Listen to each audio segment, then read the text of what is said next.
What is going on, everyone? Badger here. Should have liked and sub, and let's get into this. If you would ask me when I was a kid in the year 2024, I would say that video games, we're probably in a video game mecca. It's insane. It's almost indistinguishable from reality. We got the holodeck from Star Trek, and no, it's not any of that. We have unfinished games that released broken and lacking content that is pulled out to be put into a season pass or DLC, but that microtransaction store works every time, doesn't it? Nothing else works, but the microtransactions work just fine, starting all the way back in the day with that $1.99 horse armor DLC. Looking at you, Bethesda. Anyway, but here we go. No way to sugarcoat this. Every day you hear about a new studio shutting down for all the aforementioned reasons, not to forget all the DEI and agenda, inclusion standards, narrative companies that have saddled their shite all over an already hurting industry. And so it's not surprising when you see this. Square Enix announces nearly 70% decline in profits. Mark Kern, of course, Grummz, you know him, $50,000 bounty himself. Grummz predicts video game industry bloodbath. Gonna be a bloodbath. Former World of Warcraft team lead Mark Kern predicts that the video game industry will experience a bloodbath going forward after Square Enix shared that the company experienced nearly 70% decline in profits and will be strategically moving away from console exclusivity to a multi-platform model, which, again, I'm done with any sort of exclusive titles. Let's just let people play what they want to play, when and where they want to play it, all right? Be it Steam, PC, PlayStation, and without requiring Xbox or PlayStation Network accounts. That would be great. In Square Enix results briefing session for the fiscal year ended March 31st, 2024, the company reported that its net sales increased from 343 billion yen, or around 2.2 billion, to around, 2.3 billion. So there's a 0.1 there. However, despite that increase in net sales, the company's profitability shrunk from 49.2 billion Japanese yen to 14.2.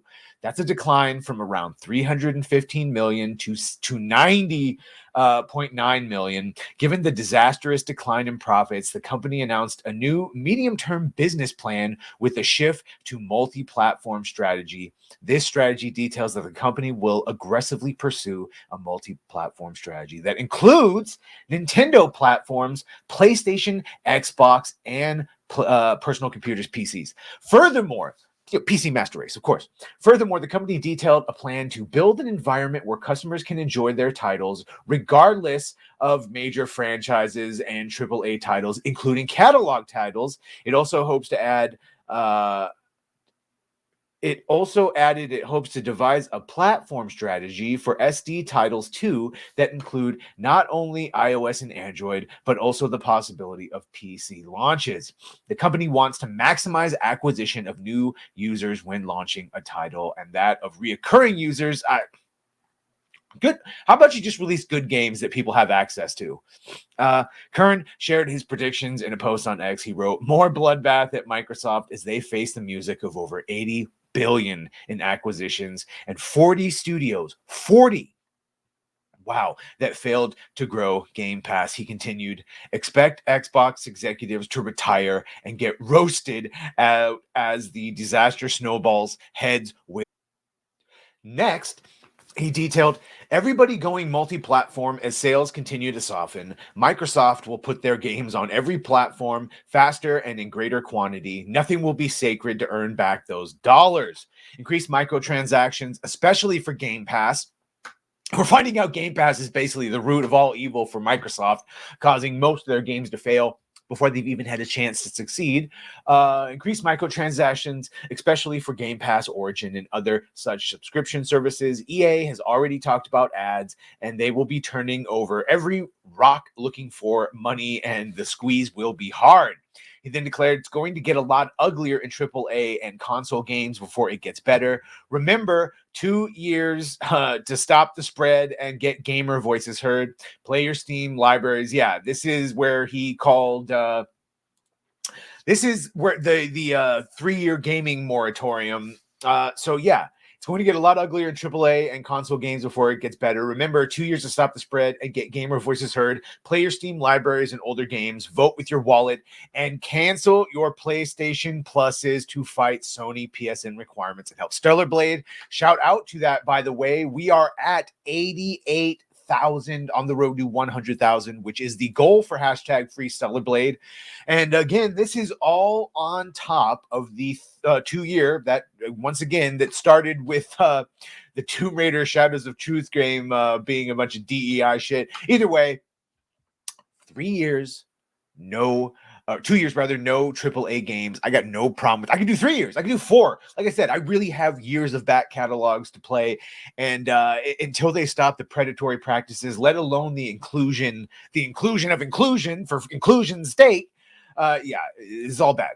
He also called for gamers to cancel their PlayStation Network accounts. And yes, this is all part of that 8-part plan for Stellar Blade. Like I said, they are at 88,000 currently. And then when they get to 100,000, that will be printed out and physically delivered to the offices, both in America and in Korea. And then this is all on top of what should be the cancellation of PlayStation Plus subscriptions. Video game industry has been racked by, I think they said over 30,000 people in total in the last year. Been racked by layoffs and studio closures. Of course, in February, Sony saw announced huge layoffs from Insomniac Games, Naughty Dog, Gorilla, and Firesprite. Just it's unending. It's unending. Every day we hear about some new ones being shut down. Microsoft, the parent company of Xbox, we just heard shutting down and then incorporating with some of them Arcane Austin, Tango Gameworks, Alpha Dog Games, Roundhouse Studios. Xbox's Matt Booty explained that the closures and layoffs, these changes are grounded in prioritizing high-impact titles and further investing in Bethesda's portfolio of blockbuster games and beloved worlds, which you have nurtured over many decades. He added to double down on these franchises and invest to build new ones requires us to look across the business to identify the opportunities that are best positioned for success. This reprioritization of titles and resources means a few teams will be realigned to others and that some of our colleagues will be leaving us, i.e. they are fired. They are fired.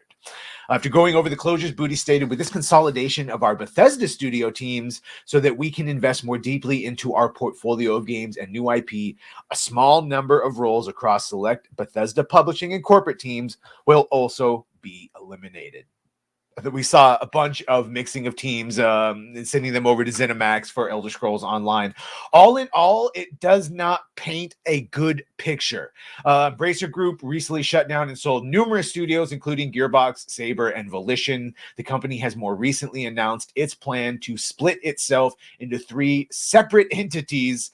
That's a long way to go. That Grummz saying that this seems to be a bloodbath coming. Well, seems like the bloodbath is already here and is only going to get worse, far, far, far worse. And considering that we're already upset at them and calling for change and a 2-year moratorium, I think a bloodbath is unfortunately exactly what we need to let happen. And hopefully meritocracy and some good gaming companies can survive and come out of the ashes, because the gaming industry as it is right now, it's not sustainable. And I know they love that word, sustainability. Well, what they got going on ain't sustainable. Make sure to like, share, and sub to this video. If you're still here, thank you. If you've done that, thank you. And if you're going to do that, thank you. And well, bye.